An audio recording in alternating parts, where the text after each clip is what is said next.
చూస్ country delight, live better. ఇప్పుడే country delight యాప్ని download చేసుకోండి.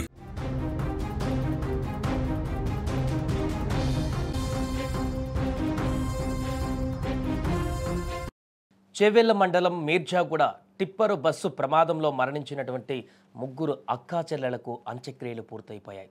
ఈ ప్రమాదం మొత్తంలో కూడా అత్యంత విషాదకరమైనటువంటి సంఘటన ఈ ముగ్గురు అక్కా చెల్లెళ్ళు మరణించడం. పోస్టుమార్టం అనంతరం తాండూరు పరిధి యాలాల్ మండలం పెరకంపల్లిలో చనిపోయినటువంటి తనుష, సాయిప్రియ, నందిని మృతదేహాలకు కుటుంబీకులు అంత్యక్రియలు నిర్వహించారు. అక్కా చెల్లెళ్ల అంతిమ యాత్రలో భారీగా గ్రామస్తులు కూడా పాల్గొన్నారు. చివరి చూపు చూసేందుకు గ్రామం మొత్తం కదిలింది. వారి తల్లి వెళ్ళిపోతున్నారా బిడ్డలారా అంటూ గుండెలు పగిలేలా కన్నీటి వేడుకలు పలికింది. వచ్చిన స్థానికులందరూ కూడా అయ్యో ఎంత పాపం జరిగిందే, ఎంత ఘోరం జరిగిందే అంటూ అక్కడికి వచ్చిన స్థానికులు పెడుతున్నటువంటి ఏడుపులు, ఆర్తనాదాలు ఆ ప్రాంతమంతా కూడా ఒక్కసారిగా విషాద ఛాయగా మార్చేసింది.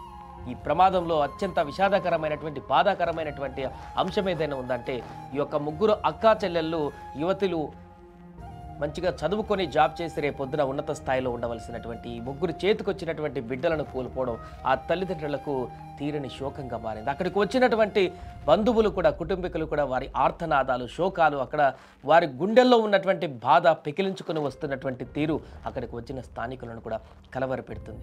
ఒక్కసారి ఆ తల్లి ఆవేదనను చూడండి, ఎంత భావోద్వేగంతో, అసలు ఆ ఆవేదనను కూడా వర్ణించలేనటువంటి విధంగా ఆ తల్లి భావోద్వేగాన్ని మనం ఒకసారి చూద్దాం.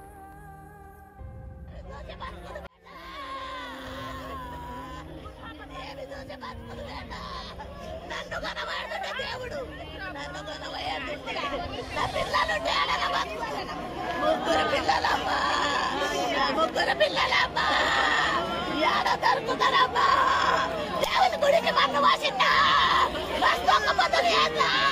ఉపసంబంధం 5 మందిని కానీ నేను ఇప్పుడు ఎవరికి చెప్పుకుంటూ నా పిల్లలు చూసి బతుకులు వేట, ఏమి చూసి బతుకులు వేట.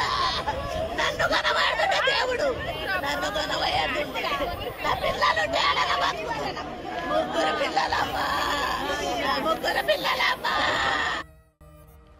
కన్న పేగు ఆవేదనది, తల్లి శోకిస్తున్నటువంటి తీరు. 5గురు పిల్లలలో 3 పిల్లలని ఎట్ ఏ టైం తీసుకుపోవడం అసలు ఏమాత్రం కూడా వారికి అర్థం కావట్లేదు. రకంగా నన్ను తీసుకుపోయినా పర్వాలేదు, దేవుడా నా పిల్లల్ని ఎందుకు తీసుకువెళ్ళామని ప్రశ్నిస్తున్నటువంటి తీరు అక్కడికి వచ్చిన వారందరినీ కూడా తీవ్ర ఆవేదనకు గురి చేస్తుంది. ఆ తల్లి బాధను ఎవరు కూడా తీర్చలేనిగా మారింది.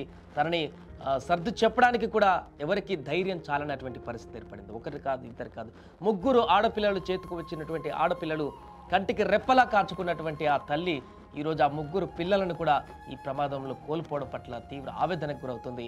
ఇంకా ఆ దేవుడి పైన కోపాన్ని రగులుస్తుంది. నన్ను తీసుకువెళ్ళినా పర్వాలేదు, నా పిల్లలని ఎలా తీసుకువెళ్ళా, 3 పిల్లల్ని ఎట్ ఏ టైం కోల్పోవడం ఏంటనేటువంటి ఒక బాధను, ఆ తల్లి ఆవేదనను అక్కడ వెలుబుచ్చుతుంది. తల్లితో పాటు అక్కడ తండ్రి కూడా తీవ్ర శోకంతో బాధపడుతున్నాడు. నిన్నటి నుంచి కూడా, ఈ ప్రమాదం జరిగిన క్షణం నుంచి కూడా కాసేపు తనకు అర్థం కాలేదు ఆ తండ్రికి ఏం జరిగింది, ఏంటి 3 పిల్లలు చనిపోయారా అని ఆశ్చర్యానికి లోనై కాసేపు తను దాన్ని డైజెస్ట్ చేసుకోవడానికి చాలా సమయం పట్టింది ఆ తండ్రికి. ఆల్రెడీ చెప్పాడంట, ముందు రోజు వెళ్తుంటే అసలు ఇంటికి వస్తున్నామని చెప్పినప్పుడే తల్లి పిలుస్తున్నప్పుడే ఎందుకు చదువుకుంటున్నారు కదా అక్కడ ఉండని, మొన్న వచ్చి వెళ్ళిపోయారుగా, మళ్ళీ ఎందుకు ఇప్పుడే అని చెప్పేసి అన్నా కూడా తల్లి ప్రేమతోటి తను చూడాలి బిడ్డల్ని, చాలా రోజులు అవుతుంది, మరలా ఒక పూట సండే కదా, ఒక పూట ఉండి ఇంట్లో అందరితో కలిసిమెలిసి ఉండిపోతారని చెప్పేసి తల్లి రమ్మనాలని చెప్పేసి కోరుకుంటే అప్పుడు వచ్చారు. ఆ తర్వాత సండే నైటే వెళ్ళిపోతా ఉన్నారంట. తల్లి ఇంకొక పూట ఉండండి బిడ్డ, మళ్ళీ రారు కదా, మీరు హైదరాబాద్ సిటీలో ఉంటారు, ఒక పూట ఉండండి అని తల్లి తన పిల్లలతో గడపాలి, కాసేపు ఆనందంతో ఉండాలని చెప్పేసి అనుకున్నటువంటి ఆ యొక్క తీరు నెక్స్ట్ డే బస్సులో వెళ్ళడానికి కారణమైంది. ఉదయాన్నే 5 గంటల బస్కి మీకు అక్కడి నుంచి తాండూరు నుంచి వెళ్తే కాలేజీలకు అందొచ్చు, 9 లోపు ఎవరు పనిలో వాళ్ళు ఉండొచ్చు అని చెప్పేసి అనుకున్న బస్సులో ప్రయాణాన్ని కొనసాగించేందుకు వారు ప్లాన్ చేసుకున్నారు. అన్నట్టుగానే తండ్రి అక్కడికి వెళ్ళి బస్సు ఎక్కించాడు. వారికి తెలీదు ఆ బస్సులో వారు గమ్యస్థానాలకు వెళ్ళట్లేదు, అక్కడ పూర్తిగా మృత్యు ఘోషలోకి వెళ్తున్నారని. ఈ దారుణమైనటువంటి ప్రమాదంలో ఎన్నో శోకాలు, ఎన్నో కథలు, ఎన్నో విషాదాలు ఉన్నాయి. ఇలా చనిపోయినటువంటి వ్యక్తులందరి కుటుంబాల యొక్క పరిస్థితి, వారి యొక్క ఆవేదన, వారి యొక్క నేపథ్యం చూస్తే గుండె తలుక్కుపోతుంది. నిన్న అక్కడికి వచ్చినట్టు రిపోర్ట్ చేయడానికి వచ్చినటువంటి చాలామంది రిపోర్టర్స్ కూడా కన్నీళ్లు పెట్టుకున్నారంటే పరిస్థితి అర్థం చేసుకోవచ్చు. గుండె తరుక్కుపోతుంది. ఆ విజువల్స్ మేము చూసినప్పుడు కూడా మా గుండె కూడా పగిలిపోయేటువంటి పరిస్థితి ఏర్పడింది. తప్పదు, చెప్పాల్సి వస్తుంది వార్తని.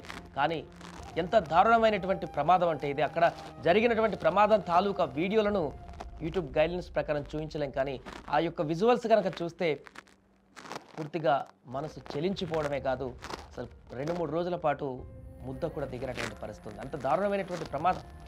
ఆడపిల్లలు, చిన్న పసికందు తల్లి ఆలింగనం చేసుకొని కాపాడడానికి ప్రయత్నించి అలాగే పట్టుకొని చనిపోయినటువంటి దుస్థితి ఆ బస్సులో ఏర్పడింది. కంకర కింద పడిపోయి అలానే ఉన్నారు వాళ్ళు సమాధైనట్టుగా. ఇక ఈ 3 ఆడపిల్లలు ఉదయం లేస్తే కాసేపు అయితే కాలేజీలకు వెళ్ళి అందరు ఫ్రెండ్స్తో హ్యాపీగా కాలేజీలో గడుపుతూ క్లాసులు వింటూ ఆ తర్వాత రోజువారీ కార్యక్రమాలు చేసుకునేటువంటి పరిస్థితి ఉండేది. కానీ అలా రాయలేదు, వేరేలాగా మార్చబడింది రాత. ఆ ప్రమాదంలో 3 పిల్లలు ఒకే కుటుంబానికి సంబంధించినటువంటి తోడబుట్టిన అక్క చెల్లెలు మరణించడం ఆ కుటుంబాన్నే కాదు, ఆ గ్రామాన్నే కాదు, ఇప్పుడు రాష్ట్రం మొత్తాన్ని కూడా తీవ్ర దిగ్భ్రాంతికి గురి చేసింది. చాలామంది తల్లుల యొక్క ఆవేదనను కూడా కారణమైంది. కన్నపేగు యొక్క బాధ తల్లులకే తెలుసు. 9 నెలలు మోసి కన్నినటువంటి ఆ తల్లికే తెలుసు ఆ యొక్క బిడ్డల యొక్క బరువు, బాధ. అందుకే ఈ 3 ఎట్ ఏ టైం ఒక తల్లి కన్నపేగు నుంచి వచ్చిన 3 పిల్లలు ఒకేసారి చనిపోయారనేటువంటి వార్త తెలుగు రాష్ట్రాల్లో కాదు యావత్ దేశంలో ఉన్నటువంటి తల్లులందరినీ కూడా శోకింపజేస్తుంది. వారి యొక్క ఆవేదనకు కారణమవుతుంది. ఈ యొక్క దారుణమైనటువంటి ప్రమాదం ఇలా చేసింది ఏంటి, ఒక తల్లిని ఇంత దారుణమైనటువంటి పరిస్థితికి తీసుకువెళ్ళింది ఏంటని కూడా ఆవేదన వ్యక్తం చేస్తున్నారు. ఏదేమైనా కూడా మొత్తానికి అంత్యక్రియలు కూడా పూర్తయిపోయాయి. అక్కడ తీవ్రమైనటువంటి భావోద్వేగంతో కన్నీటి పర్యాంతంతో తుది వీడుకోలు పలికారు అక్కడికి వచ్చిన వాళ్ళంతా కూడా.